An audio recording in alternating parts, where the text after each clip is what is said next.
right, so we just talked a little bit about how to open up Bibles and look through your library, but I want to do a little just specifically some features on how to use a textbook or any of your books in your library. So closing out these, this will just be on how to find textbooks, how to make highlights, how to make notes, and how to really leverage the notes feature in Logos. So if I go into my library and say my textbook or the book that I'm trying to use, I would search it at this point. I could search by author. I could search by the abbreviation if I'm familiar with what that is. So if you have a textbook for a class that you've purchased or something like that, this is where you'd find it. But in our case, we're going to use Morning and Evening by Charles Spurgeon. So I'm going to open to that. And conveniently, it's telling me that today is September 19th, and it opens up to that reading. So there's a little bit of intuition in Logos as far as date tagging. It even, if you open up a devotional that's tagged for a day, it's going to open to that day. So just reading what Spurgeon started saying here on commenting on 1 Samuel 1:27, he says, "Devout souls delight to look upon those mercies which they have obtained in answer to supplication, for they can see God's special love in them."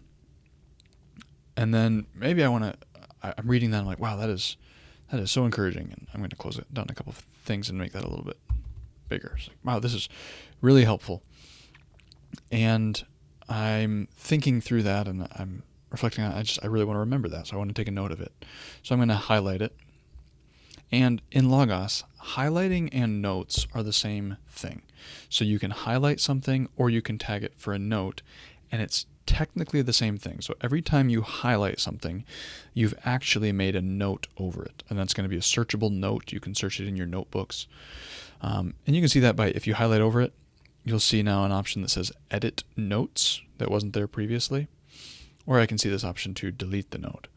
If I go into Edit Notes, that's going to open up my Notes tool, and this is not set to a notebook, and there's an organization pane, so if you've made multiple notes, that's going to show up on the left here. I can make the note itself full screen, and it is saying, or full screen to that side. What this is telling me is the anchor, or the thing that's within my notebook tool that's linking this note to a book, is these words that are found in September 19th p.m. morning and evening. It is linked to these words specifically. There are no words associated with it. So I haven't written anything related to it. This top bar tells me that it's in the, if I scroll down, it'll show me it's in the yellow highlight pens. So I could change the color right here to something different if I want it to be different. And it's also telling me that there's no icon associated with it. So if I wanted there to be a little sticky note icon that shows up over here, I could click that. If I wanted there to be no sticky note, I could do that. If I wanted it to be an exclamation mark in light blue, I could do that. There's an enormous amount of customization. You can really think through what do you want your note-taking method to be? Do I want a certain color to be associated with a certain attribute of God? Or do I want a certain highlight color for a certain year as I'm maybe going through the Bible in 2025? I want all of my highlights to be this color. Whatever that looks like, you can customize that within here. And you can also set notebooks. So within your notes, you could have a notebook for a specific class. You could have a notebook for a specific Bible study you're preparing for.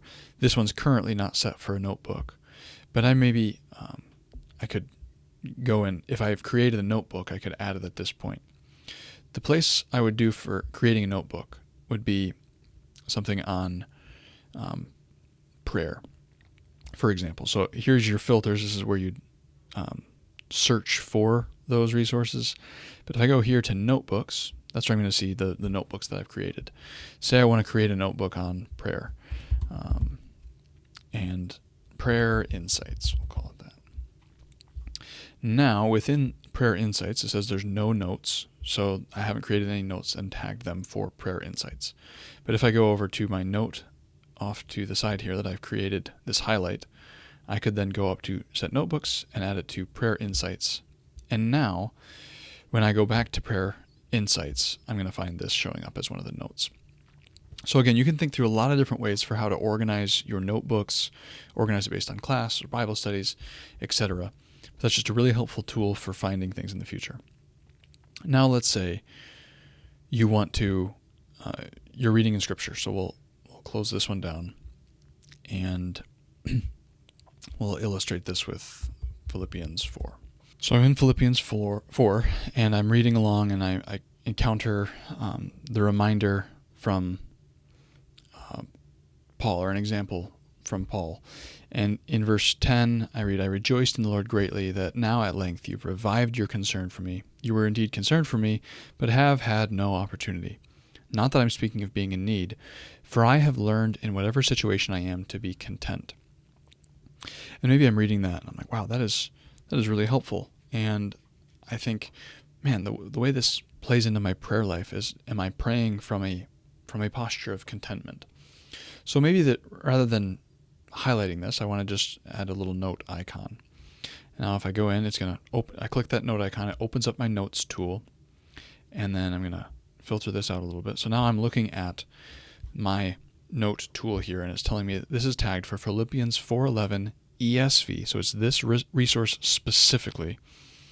And then these words, "For I have learned in whatever situation I am to be content." And maybe I just want to comment, and I put the date down. And then I just comment, wow, such a good reminder to pray with a trusting and contented attitude. Okay, so that's just a reminder that's like, man, I need to remember that. And I want that to go in my Prayer Insights notebook. You'll notice that it has already dropped that into my Prayer Insights notebook because that was the most recent notebook I was in. So it's already in that notebook. But now I want to point something out, that this is tagged for Philippians 4:11 ESV. If I go and I open up CSB and go to Philippians 4:11, it's still showing up there. Why is it showing up there?